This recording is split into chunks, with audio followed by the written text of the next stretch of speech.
I'm back. I think I start every single episode the exact same way. I need to change it up. But anyways, welcome back to another episode. This week's episode was based on a poll I sent out on my Instagram. So thanks for voting to everyone who voted. It's not technically over yet, but right now it's pretty clear what the majority is. So this episode's going to be on drinking and drugs.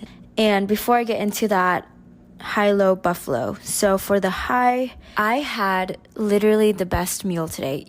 You know those days when you just crave something and then when you get it, it just hits perfectly? Today, Tiff and I, we were in Elmhurst and we went to this Hong Kong style cafe, Hong Kong Taste. On their menu, they had this thing called cart noodles where you could choose the type of noodle you want and then two sides. So I got thick egg noodles with beef brisket and 4 wontons. And the whole meal was less than $9.50. It was so good. It was so good, and it was less than $10, which is super rare. So it made me really happy. For my low, so the past week has been a really weird week. It's one of the weirdest weeks I've ever had where I felt very out of place in New York, which never has happened, surprisingly, since I've been here. I've been really fortunate, and I knew that moving to New York was the right decision because ever since I moved here, I've never felt homesick, really. I just felt really good and grateful to be here. But this past week, it was just something was really off in so many ways, and I just couldn't put a finger on it. So I try to get back into a routine and try to figure it out and take care of myself and whatever I needed to do to feel better, because obviously I'm going to be here for a while. And yeah, so it was just a really weird week for me, and it's okay. It happens, and I can't expect to have a perfect week every week when I'm in New York. And finally, Buffalo, the weird thing that happened this past week. So this past month, the month of February, I did so good on not buying clothes or jewelry, accessories, shoes, things like that. Every single month I typically buy one or two things and I spend around $100 to $150 on clothes and stuff. But for the month of February, I bought nothing up until the last few days. I think it was the 27th. And I really just caved in. I had this weird urge, and maybe it's because I'm thinking back on it, and it's probably because I felt really weird in New York. So instead of dealing with it properly, I decided to shop to feel better. And I just went crazy. I spent $120 in the span of 2 days. I bought a jean jacket. I don't regret any of my decisions, but it was just so weird because for the entire month, I was thinking to myself, wow, I did so good. I didn't buy anything. I didn't have the urge to buy anything. And then all of a sudden I just went crazy. But I bought this really cool jean jacket. It's oversized with patches on it, and I think it looks super nice, and the fit was really nice. I bought it from Grailed for $20, but the original price was $60, $70 or something like that. And then I also got a mini skirt. Original price was $60 by Motel, and I don't own any black mini skirts, but it's so essential whenever I go out clubbing. I love wearing mini skirts, and I got it for $20 from Depop. I also got an Urban Outfitters oversized striped tee, which was really cute. Got that for $8, and then so I used to do this Nuuly subscription, and Nuuly is basically a subscription where you can rent clothes for the month, and you get 6 pieces, $88. No, this is not sponsored, but they should sponsor me. I have been doing it since fall, but then I stopped in the winter because it didn't really make a lot of sense to me. I was just trying to be warm during the winter, and then last month I started getting really, randomly, I just felt really bored in my clothes, and I love using fashion as a way to express myself. So long story short, I restarted that subscription, and that's why I spent so much money in 2 days. But anyways, I love using that subscription. And even though it was a really weird set of 2 days of shopping, I'm still not regretting those purchases.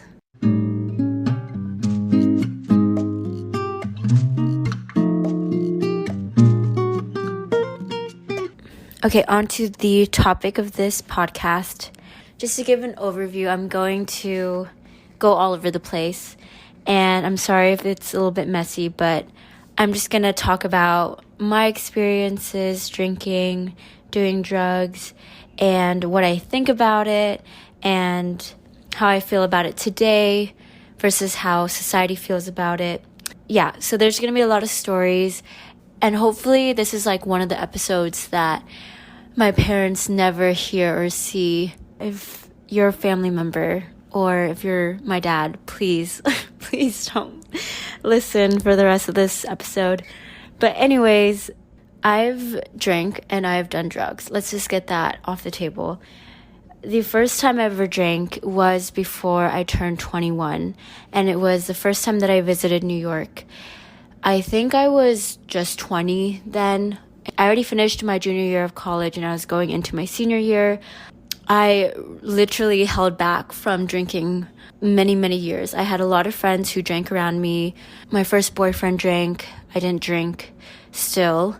And I was just very set in my ways. And once I went to New York though, I felt really comfortable around the people that I had met. So I decided to drink.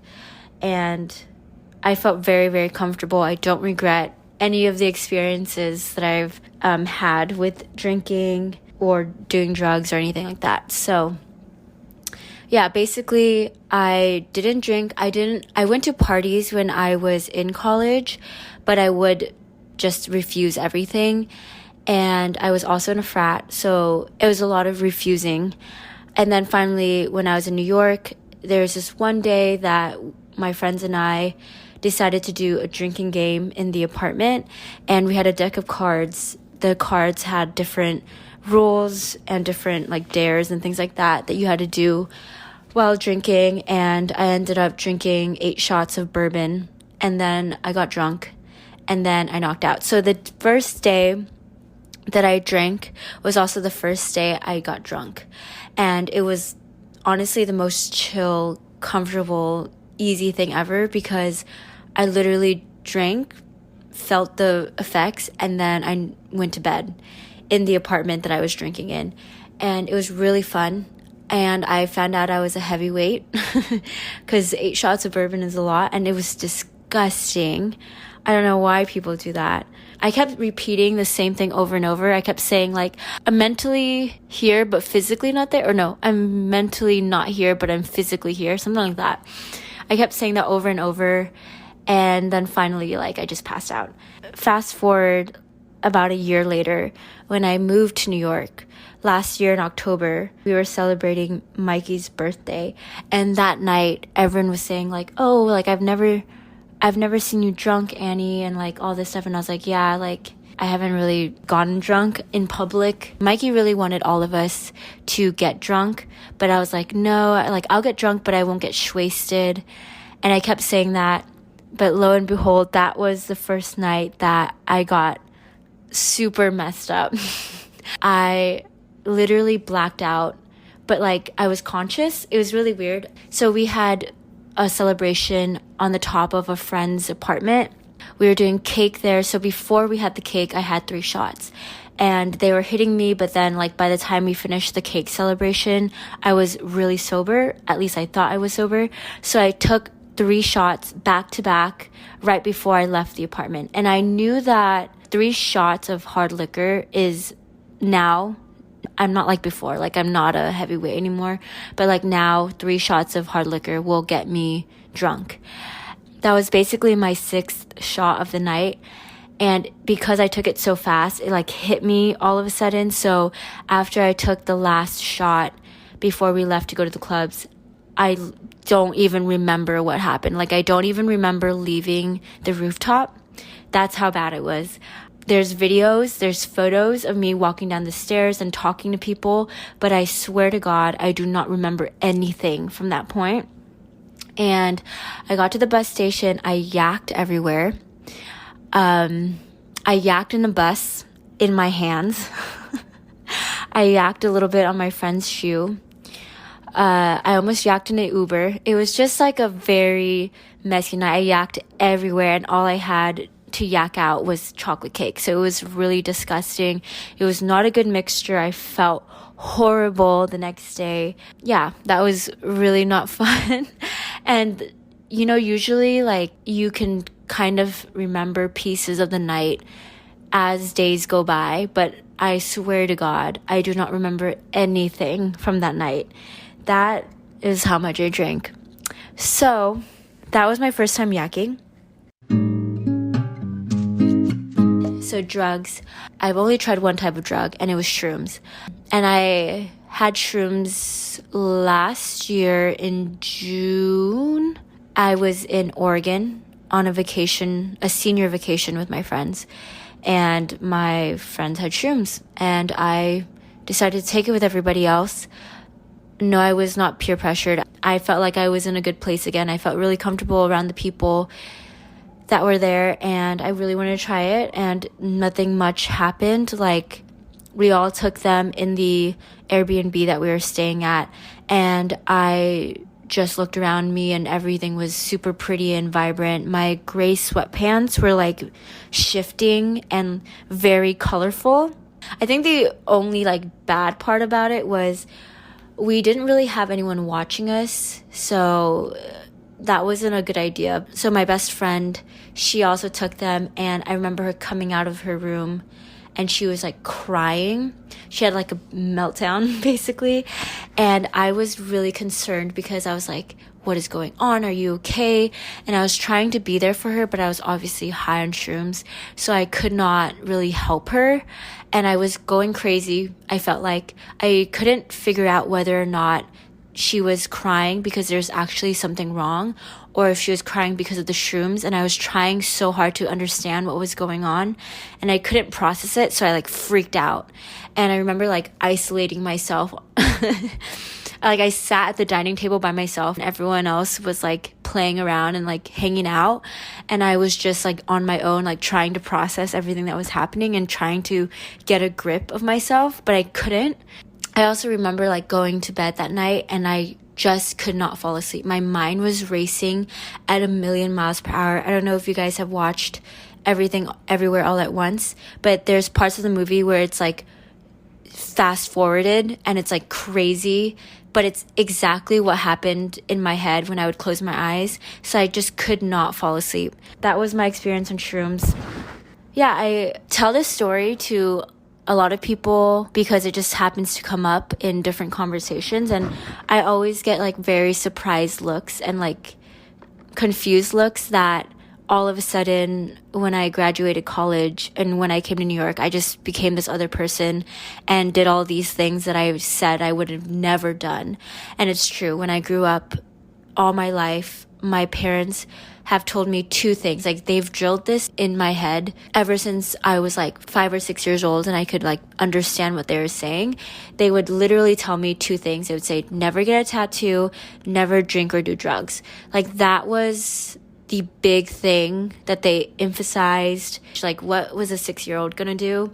But anyways, they told me all the time, random casual conversations, it would come up as a reminder. So I knew to never do it. And I always looked down on people who did those kind of things. I would even look down on my parents when they would drink beer at a wedding or like anything like that, because they were so serious and like strict about it. And I was so scared of getting in trouble. So I thought it was a really bad thing. And I've also had some bad experiences, like watching people throw up and all that stuff at a young age when they were drinking. So it made me really nervous about it. So that's how I approached it throughout my like elementary, middle school years. I was just really judgmental of those people. It wasn't really until late high school, college, that I started to be more lenient in terms of like accepting people, but I still was very strict on not doing it myself. And I think a huge part of it was when I was in college, I joined a frat. And a lot of people don't talk about this, but UCLA is not known as a drinking partying school, but it really is. Like, people work hard, play hard. There's a huge party scene. And it was so huge. In my head, it felt like you couldn't make a solid group of friends without drinking with everyone. Like, it was how people bonded. Partying was how people bonded. And when I joined a frat, like, they drank a lot. I was surrounded by it all the time. Like, casual drinking, day drinking, any casual event, there was always drinking happening. And there's always drugs, some way, shape, or form.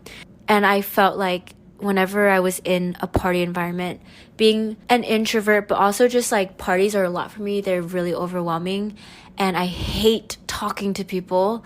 So whenever I went to a party, I was already in a bad place. And then it didn't help that when I was there, people would peer pressure me. People would be drinking, yakking, all of that. And I've seen people like blacked out, but nobody was there to help them. They just looked terrible. It was not a good look, and I was so concerned for all these strangers.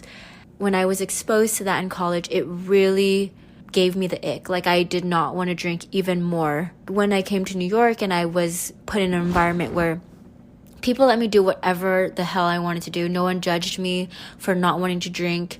I still had a good time without drinking. Like, when I felt super comfortable here in New York, I felt like that was when I wanted to drink.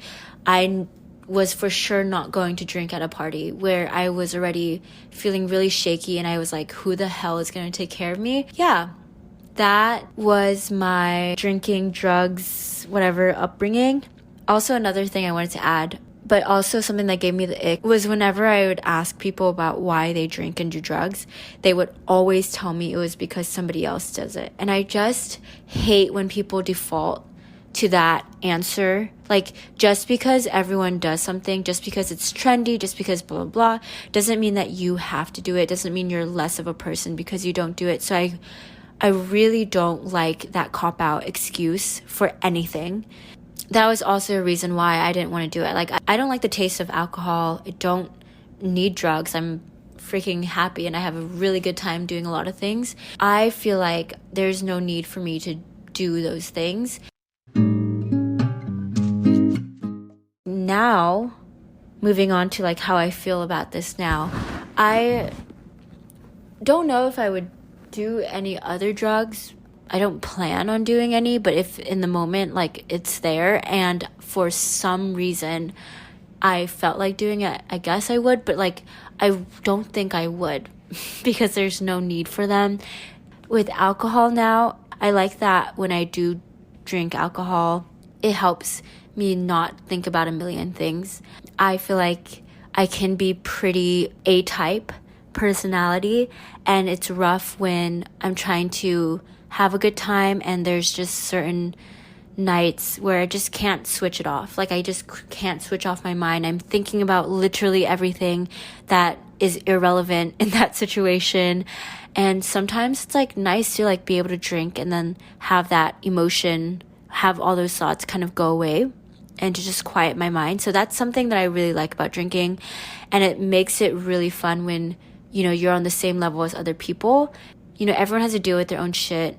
At the end of the day, like, we come back from a 9 to 5, like, at least my friend group, we come back from 9 to 5 and it's like, it's been a long week and we all want to be at that level where we're not worrying about that kind of stuff, but I don't need it. I never like seek it out. So yeah.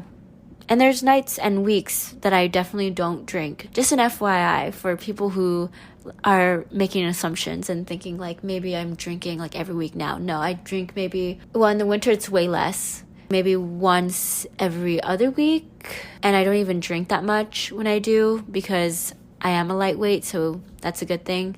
But in the summer, I definitely drank a lot more. It was like once or twice every week pretty much. So that's how I feel about it now. Another thing that has changed since I was little is I definitely think that people who do drink and do drugs aren't terrible. They're not bad people. And this is just another factor, another part of them. many people have their own reasons for doing it. I still stand by the ick where like people's only reason why they do it is because other people do it. I do not like that. But I also don't like that society looks at drinking as better than drugs, or like really puts down people who do drugs, just because some drugs actually have medicinal effects. And one example was, I haven't had one in a while, but I used to get panic attacks when I would go on planes. It was pretty bad to the point where I was prescribed Xanax by my doctor. And it was funny because like all my friends called me like Xanny Annie. And it was supposed to help me calm down and like not freak out when I'm on a plane. So that's just one example. I know weed helps people for XYZ reasons, but overall, society really puts down drugs. Like there's a lot of legal restrictions on people who do drugs. Like it's insane the types of punishments, the level of punishments people get for just having drugs on hand, for not even using it yet. I think that's crazy because it's like alcohol is a poison.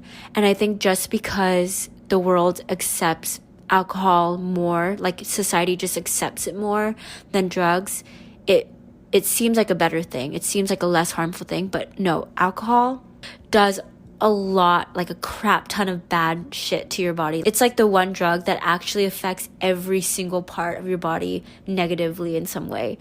I learned this back in college. Fun fact. I'm not going to go into the details, but like after learning that, it's like actually insane. So I don't see why people like shame one over the other. Obviously, there are certain drugs that are more impactful, negatively impactful, and like addicting than the others. But I'm just saying in general, it's just kind of ridiculous. Anyways, I've definitely changed a lot since I was little. I had to really unlearn and like form my own opinions and experience my own experiences with drinking and doing drugs before I could even come to this place. I'm happy where I am, and I'm happy that I've gone out of that shell. I'm just going to end this podcast episode on like one last note, a piece of advice. I highly recommend not drinking, especially your first time, or doing drugs alone or with people who have never done it before. So if it's your first time doing anything, don't do it with the people who've never done it either. And just in general, drinking and doing drugs, it's better to do it as a shared experience. For many reasons, like it's more enjoyable to like, talk about it and experience it with somebody else. And it can make you feel more connected to somebody else. But also you can have somebody who watches you and you can watch them. Hopefully this episode was interesting. I'll see you guys next time. Bye.